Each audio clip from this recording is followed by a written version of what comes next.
Yes, Cochin university of science and technology CUSAT 2024 MBA admission related ആയിട്ടുള്ള ഒരു latest ന്യൂസാണ് നിങ്ങളായിട്ട് ഷെയർ ചെയ്യുന്നത് കേട്ടോ. അപ്പോൾ ഓൾറെഡി അപ്ലൈ ചെയ്തവർക്കുള്ള ന്യൂസാണ്. അതിന് മുമ്പ് ഒരു കാര്യം കൂടി പറയട്ടെ, ഇതിൻ്റെ MBAയുടെ രജിസ്ട്രേഷൻ 10/6/2024 അവസാനിക്കുകയാണ് കേട്ടോ. നമ്മുടെ ഫ്രണ്ട്സ് ആരെങ്കിലും ഡേറ്റ് കഴിഞ്ഞു പോയി എന്ന് വിചാരിച്ചിട്ടുണ്ടെങ്കിൽ അവരോടൊന്ന് പറയാം, 10/6/2024 വരെ അപ്ലൈ ചെയ്യാനുള്ള സമയമുണ്ട്. ഇനി ഓൾറെഡി അപ്ലൈ ചെയ്തവർക്ക് നമുക്കറിയാം, ക്യുസാറ്റിൻ്റെ ആ ഒരു റാങ്ക് ലിസ്റ്റ് ഉണ്ടാക്കാൻ പരിഗണിക്കുന്ന ആദ്യത്തെ ആ ഒരു രീതി എന്ന് പറയുന്നത് IIM ക്യാറ്റിൻ്റെയോ അല്ലെങ്കിൽ CMATൻ്റെയോ KMATൻ്റെയോ സ്കോറിൻ്റെ ബേസിലാണ്. പിന്നെ ഗ്രൂപ്പ് ഡിസ്കഷൻ ആൻഡ് ഇൻ്റർവ്യൂ ആണ് വരുന്നത്. അപ്പോൾ അതിൻ്റെയൊക്കെ ബേസിലാണ് നമുക്ക് ക്യുസാറ്റിൽ MBA അഡ്മിഷൻ ഉറപ്പാവുന്നത്. സോ നിങ്ങൾ അപ്ലൈ ചെയ്തപ്പോൾ തന്നെ നിങ്ങൾ ചിലപ്പോൾ സ്കോറൊക്കെ കൊടുത്തിട്ട് അപ്ലൈ ചെയ്തവരുണ്ടാവാം.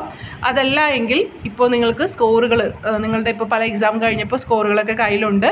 അപ്പോൾ ഉള്ള സ്കോർ അപ്ഡേറ്റ് ചെയ്ത് പുതിയ സ്കോർ കിട്ടിയവർക്ക് അങ്ങനെ വേണമെങ്കിൽ കൊടുക്കാം. അതല്ല എങ്കിൽ ഇപ്പോൾ ഒന്നിലധികം സ്കോറുകൾ ഉണ്ടെങ്കിൽ അത് കൊടുക്കാം. ഇനി ഒട്ടും ഒന്നും കൊടുത്തിട്ടില്ല, പക്ഷേ ഇപ്പോൾ നിങ്ങൾക്ക് റിസൾട്ട് വന്നിട്ടുണ്ട്, നിങ്ങളുടെ കയ്യിൽ സ്കോർ ഉണ്ടെങ്കിൽ അങ്ങനെയുള്ളവർക്കും കൊടുക്കാം. എന്തായാലും നിങ്ങൾ എല്ലാവരും തന്നെ ഈ ഒരു ക്യുസാറ്റിൻ്റെ റാങ്ക് ലിസ്റ്റ് തയ്യാറാക്കുന്നതിനുള്ള ഫസ്റ്റ് സ്റ്റെപ്പ് എന്നുള്ള നിലയ്ക്ക് നിങ്ങൾക്ക് ഉള്ള സ്കോറ് നിങ്ങളുടെ പ്രൊഫൈലിലൂടെ നിങ്ങൾ ലോഗിൻ ചെയ്താൽ മതി. അവിടെ ഇൻസ്ട്രക്ഷൻ ഉണ്ടാവും, അതിലൂടെ നിങ്ങൾക്ക് സ്കോറുകൾ ആഡ് ചെയ്ത് കൊടുക്കാനായിട്ട് സാധിക്കും കേട്ടോ.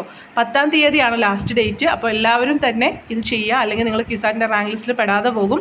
സോ എല്ലാവരും തന്നെ ഈ പറഞ്ഞ രീതിയിൽ സ്കോറുകൾ ആഡ് ചെയ്ത് കൊടുക്കാനായിട്ട് ശ്രദ്ധിക്കണം കേട്ടോ. വെബ്സൈറ്റ് നിങ്ങൾ എപ്പോഴും റെഗുലറായിട്ട് നോക്കണം, ഇൻസ്ട്രക്ഷൻസ് അതിലാണ് ഉണ്ടാവുന്നത്.